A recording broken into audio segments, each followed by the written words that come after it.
जब हम किसी को प्रणाम करते हैं, उन्हें नमस्कार करते हैं या हमें कोई प्रणाम करता है, तो अनायास ही हमारे मुंह से निकलता है खुश रहो, गॉड ब्लेस यू, सदा सुखी रहो। ये जो प्रणाम के उत्तर में हमारे मुंह से निकलते हैं ना, ये कोई साधारण शब्द नहीं है। ये दुनिया के सबसे कीमती शब्द हैं।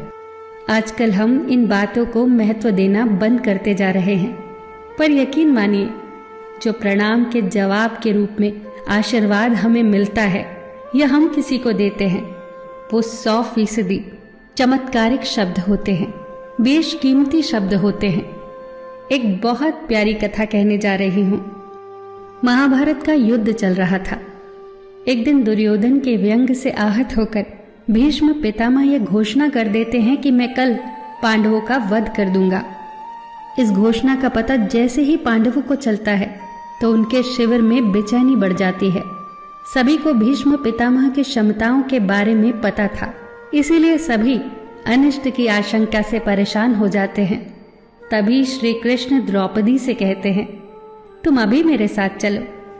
श्री कृष्ण द्रौपदी को लेकर सीधे पितामह भीष्म के शिविर में पहुंच जाते हैं। श्री कृष्ण स्वयं तो शिविर के बाहर खड़े हो जाते हैं, पर वो द्रौपदी से कहते हैं कि अंदर जाकर पितामह भीष्म को प्रणाम करो। जैसे ही द्रौपदी ने शिविर के भीतर जाकर पितामह भीष्म को प्रणाम किया, तो पितामह भीष्म के मुख से द्रौपदी के लिए ये आशीर्वाद निकला, अखंड सौभाग्यवती भव।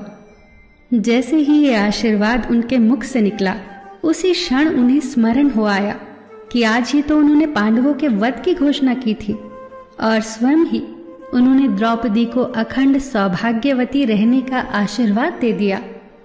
फिर पितामह भीष्म ने द्रौपदी से पूछा, पुत्री, क्या तुम इतनी रात को यहाँ अकेली आई हो या तुम्हें यहाँ श्री कृष्ण लाए हैं? तब द्रौपदी ने कहा, जी पितामह, और वो शिविर के बाहर ही खड़े हैं। शिविर से बाहर निकलकर दोनों ने एक दूसरे को प्रणाम किया और पितामह भीष्म ने कहा, मेरे एक वचन को मेरे ही दूसरे वचन से काटने का काम केवल कृष्ण ही कर सकते हैं। शिविर से वापस लौटते समय श्री कृष्ण ने द्रौपदी से कहा, तुम्हारे एक बार जाकर पितामह को प्रणाम करने से तुम्हारे पतियों को जीवन दान मिल गया है। अगर तुम प्रतिदिन भीष्म, धृतराष्ट्र, द्रोणाचार्य आदि को प्रणाम करती होती और दुर्योधन, दुशासन आदि की पत्नियां भी पांडवों को प्रणाम करती होती, तो शायद इस युद्ध की नौबत ही न आती। जो हर घर में कलह कलेश का वातावरण रहता है, वो कहीं न कहीं इस बात के मूल से जुड़ा है कि हम संस्कार भूलते जा रहे हैं। हम जाने अनजाने अपने बड़ों की उपेक्षा करने लगे हैं।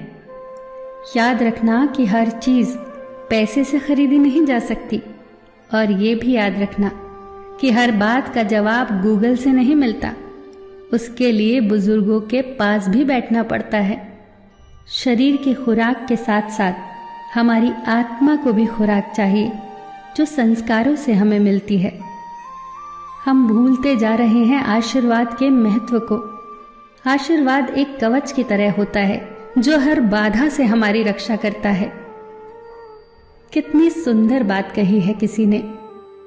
प्रणाम अनुशासन है, प्रणाम शीतलता है, प्रणाम आदर सिखाता है, प्रणाम से सुविचार आते हैं, प्रणाम झुकना सिखाता है, प्रणाम क्रोध मिटाता है, प्रणाम आंसू धो देता है, प्रणाम अहंकार मिटाता है, प्रणाम हमारी संस्कृति है।